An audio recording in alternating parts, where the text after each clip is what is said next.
Arbitrary and absurd, uneven enforcement at Texas border prompts migrants to try again. Two Haitian women with similar backstories met starkly different fates after crossing the U.S.-Mexico border in Texas. Story by Lauren Villagran. Photos by Omar Ornelas. El Paso Times, published in April 9th, 2021. Maria Martin and Brianne Genetin fled their native Haiti, traveled for years on a parallel journeys across two continents before landing at the Texas border. Their paths never crossed, but in March they each made what they hoped would be their last leg. They surrendered to Border Patrol agents, one in El Paso, the other in Del Rio. They met remarkably at different fates. Agents in Del Rio gave Genetin 23 a credible fear, screening that put her on a legal path to seek asylum. She acknowledged she was afraid to return to Haiti.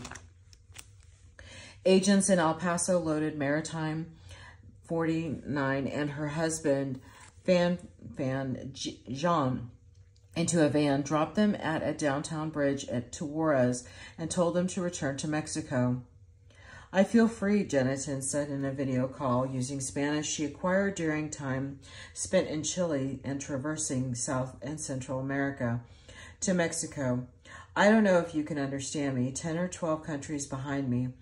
And when you arrive, you feel free, like when a person was a slave and becomes free because the journey is over. Back in Juarez, in a hastily rented room, Martine said her experience at the border was very bad. The Border Patrol didn't ask me about Haiti. She said, Haiti is very dangerous. If I go to Haiti, I could be killed. But they didn't ask me about Haiti. They only told me, you're going back to Mexico. 10 or 12 countries behind me, and when you arrive, you feel free.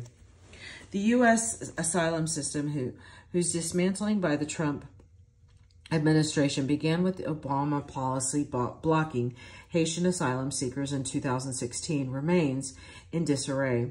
As a result, asylum seekers are making strategic decisions about where to present their claims, and unequal encounters are playing out in Texas border cities from El Paso to Brownsville.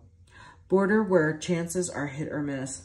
The White House has repeatedly said that the border is closed and that pandemic protocols that allow Border Patrol to quickly return migrants to Mexico, known as Title 42, remain in effect. A U.S. Customs and Border Protection Public Affairs spokesperson said border agents evaluate migrants' circumstances on a case-by-case basis, taking into account U.S. legal requirements, COVID-19 protocols, changes in Mexican law, U.S. holding capacity, and the health of the individual. All I want is a tranquil life. Asylum claims skyrocket in Mexico as Haitians flee to U.S. border. The border is not open, and the vast majority of people are being returned under the Title 42. The spokesman said in an emailed response to questions. Separately, Border Patrol's El Paso sector confirmed in an email that Haitian citizens have been returned to Mexico under Title 42. Like Genetin and Maritime, Haitians who have been waiting for years in Mexico for an opportunity to seek asylum in the U.S. are now testing the Biden administration and a border where their chances are evidently hit or miss. They're being left with a risky decision on the off chance they will go the right border sector at the right time. And we have no explanation for who gets in and why, said Linda Rivas, Executive Director of the Las Americas Immigrant Advocacy Center in El Paso. It is extremely arbitrary. It highlights that we don't have a functional asylum system. Mark Morgan, who served as an acting CBP commissioner under Trump, called the Biden administration's uneven application of Title 42 along the border absurd. Anytime there is a policy or authority shift, it's exploited, he said. Either Smugglers are going to exploit that, or the migrants are going to exploit that. Title 42 is not being applied evenly across the border. It shouldn't depend on where you enter the southwest border illegally, what happens to you. Jeniton's calculation paid off. She left the Border Patrol custody with negative COVID-19 test and paperwork in hand, requiring she meet with U.S. Immigration and Customs Enforcement. If not a guarantee that she could stay, she may have a chance to make her case. Sent back to Mexico empty-handed, Martine was disappointed but undeterred. I am thinking about checking another border, she said, employing a mix of Spanish and Portuguese acquired during long stints in Venezuela and Brazil and Mexico. I'm going to wait a while to see how things go. I've been waiting here so long, I want to cross. A Guatemalan father brought his 10-year-old daughter to the U.S.-Mexico border. He learned to regret it.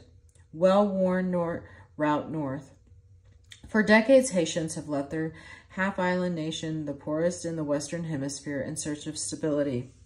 They fled back to the dictatorship of François Duvalier and son Jean-Claude Duvalier in the 1970s, then the fallout of the 1991 coup d'etat that ousted democratically elected President Jean Bertrand Aristide, then came to the 7.0 earthquake in 2010 that flattened much of the city of Port-au-Prince, which was followed by a destructive Hurricane Matthew in 2016. The country is now on the verge of collapse as President Jovenel Moise has consolidated power and dissolved core governing institutions. Anti-government protests have become widespread and violent. Martine left Haiti in 2008 for Venezuela, then in 2014 to Brazil. Jeniton left in 2017 for Chile. At that time, Brazil and Chile had fast-growing economies and welcomed Haitian labor. The governments provided work permits and visas. Both women made a life for themselves in growing Haitian communities in each country. But the Chilean and Brazilian economies soon contracted, and as civil unrest and anti-immigrant fervor took hold, Haitian workers were among the first to lose their jobs. Martine left for Mexico in 2016. Jeniton left for Mexico 2 years later. They each followed a route well worn by their compatriots, Cubans and others with limited means. They walked the jungle of the isthmus that connects Colombia with Panama, took buses or rides across Central America to the Guatemala-Mexico border. They were among the more than 13,000 Haitian nationals who fled applications for asylum, or what's known in Mexico as refugee status. From 2016 through the first 2 months of 2021, according to Omar, Mexico's Refugee Commission, Mexico's denial rate for those applications by Haitian hovers around 90%, according to the U.S.-based Haitian Bridge Alliance. But the country gave many Haitians temporary permission to live and work in the country, Maritime and Jeniton included. With legal status to travel and work in Mexico, thousands made their way to Mexico's northern border, where jobs were plentiful, if poorly paid, and the U.S. appears within reach. Haitians at forefront, restrictive policies. Martine and her husband landed in Tijuana in 2016, where they found factory jobs assembling TVs for American consumers. Jean worked 12-hour night shift for $85 a week. Martine rubbed her fingers together to emphasize how little money they earned. Working here, you can't get ahead, she said, sitting in a restaurant in a downtown Juarez. You work a lot, you earn a little. Haitians settled into cities south of the California border, Tijuana and Mexicali, in large part because the United States was close to them. By the time Maritime arrived in Tijuana, the Obama administration had blocked the ports of entry to asylum seekers with the practice immigrant advocates call metering. Haitians, unfortunately, have often been at the forefront of asylum restriction policies over the last 5 or 6 years, said Aaron Richland Melnick, Policy Council at the nonprofit American Immigration Council, the whole concept of metering, of restricting access to asylum at ports of entries, began in San Diego in response to the arrival of Haitians. The practice spread to every part of entry at the U.S. border and remains in effect. It leaves people with one option: to cross in a way that is deadly through a river that is unforgiving over a wall that is higher than it has ever been, Rivas said. You have to contemplate death before you make the decision. Martine and John didn't try to cross the border without permission, not yet. They waited, hoping for a change in the U.S. policy. Slim chances for asylum seekers. Around the time Joe Biden was elected president in November, Jonathan beaded north toward the U.S. border to Chihuahua City, about 4 hours south of Juarez. She had spent more than a year in southern Mexico in migratory limbo in the humid border city of Tapachula in Mexico's southern Chiapas state. The U.S. was her longed-for destination, she told the El Paso Times in Tapachula in early 2020. Biden sticks to infrastructure pitch. Pressure builds on immigration gun control. More than 680,000 Haitian immigrants live in the U.S., according to the Nonpartisan Migration Policy Institute. More than 55,000 benefited from humanitarian protection afforded them through temporary protected status. Others have sought asylum or other legal status. Haitians are the sixth largest group of asylum seekers in the U.S., behind those from China, El Salvador, Guatemala, Honduras, and Mexico. Their chances of winning asylum are comparatively low. U.S. immigration judges denied 82%, or 26,401, of 32,129 asylum petitions by Haitian nationals between 2001 and 2021, according to data published by the Transnational Records Access Clearinghouse at Syracuse University. The denial rate in Haitian cases is par with what Central Americans face and is much higher than for applicants from China, 33%, Colombia, 64%, or India, 45%, according to the track data. You're going to cross alone. Martine, who has family in Georgia, has gotten most of her information about the border by word of mouth from other Haitians in the U.S. and in Mexico. She said she's afraid to be sent back to Haiti, but asked whether she wanted protection under the U.S. asylum system. She answered that she reads the Bible. Only God can offer protection, she said. Despite her failed attempt to reach the U.S., returning to Tijuana isn't an option. She said she and Jean sold the few things they had. They would look ahead. Conditions in Mexico are not good, said Nicole Phillips, legal director of the Haitian Bridge Alliance, a nonprofit that advocates for Haitian immigrants with COVID-19. A lot of people lost their jobs, or whatever businesses they staffed fell apart. They fell on hard times economically. The ports of entry are completely closed to asylum seekers because of Title 42. There has been no explanation in Haitian Creole about what is happening. Jonathan learned what she could from the other Haitians on the move. U.S.-Mexico border. Some migrant families are taken in, others kicked out.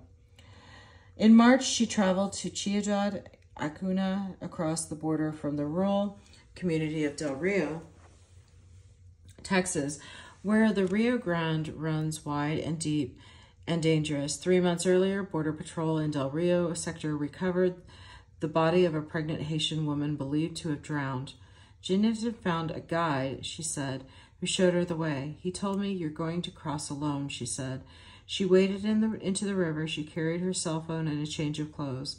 "There are days that people lose their life," she said. "You know that I am tall, and when I crossed, the water came up to my waist.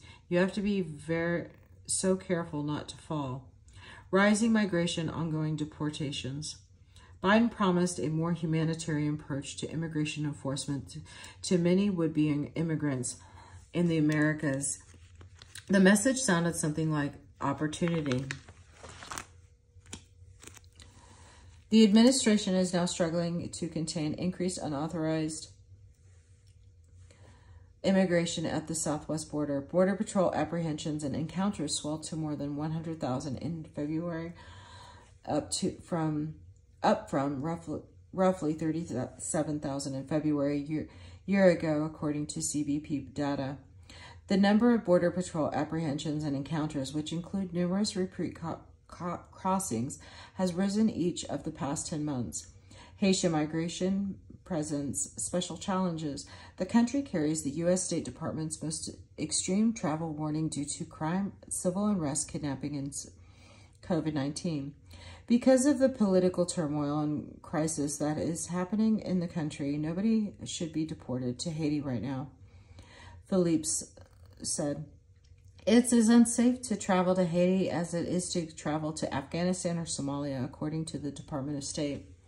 After briefly halting deportation flights to Haiti, U.S. Immigration and Customs Enforcement resumed Title 42, returns the deportations to Haiti. There have been a couple of weeks with at least 1,400 people deported since February. Phillips, the Haitian Border Bridge Alliance legal director, said on those planes are some Haitians who were convicted of a crime, but the vast majority, 95 to 99%, are Title 42 people. Morgan, the former acting CBP chief, said he worries that the hit-or-miss application of Title 42 is going to exacerbate unauthorized migration in areas where Mexico's capacity to take back expelled migrants is limited and Border Patrol facilities are overcrowded. You're going to see those areas that are already the epicenter. It's just going to get worse, he said. Regardless of where you stand in the politics, there was a better way to undo Trump policies.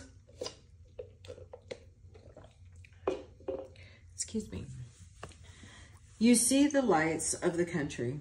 Jonathan quickly settled into a friend's apartment in West Palm Beach, resting on a pale pink blanket, sunshine streaming through a window. She said she felt a combination of exhaustion and relief. She spoke giddily, remembering on the first bus traveling at night, she said of the trip across Texas, Louisiana, Mississippi, and Alabama to Florida, you see the lists, the lights of the country, like it was a movie. There are beautiful cities in every country, she said, but the United States is the United States. In the weeks ahead, she planned to find a job and check in with ICE. You have to go to appointments, she said. In Juarez in late March, Martine sat on a concrete bench across from where she and her husband briefly stayed when they arrived in Tijuana, the Hotel Bombim, whose $25 a night room are 3 blocks from the U.S. border next to a night spot called El Ferro Ladies Bar. Her husband and a cousin walked up with 2-go boxes of Church's fried chicken and biscuits for her breakfast. They couldn't afford another night in the hotel. Martine worried out loud about where they would go and when or where their journey would end. And this is the end of this article. Thank you.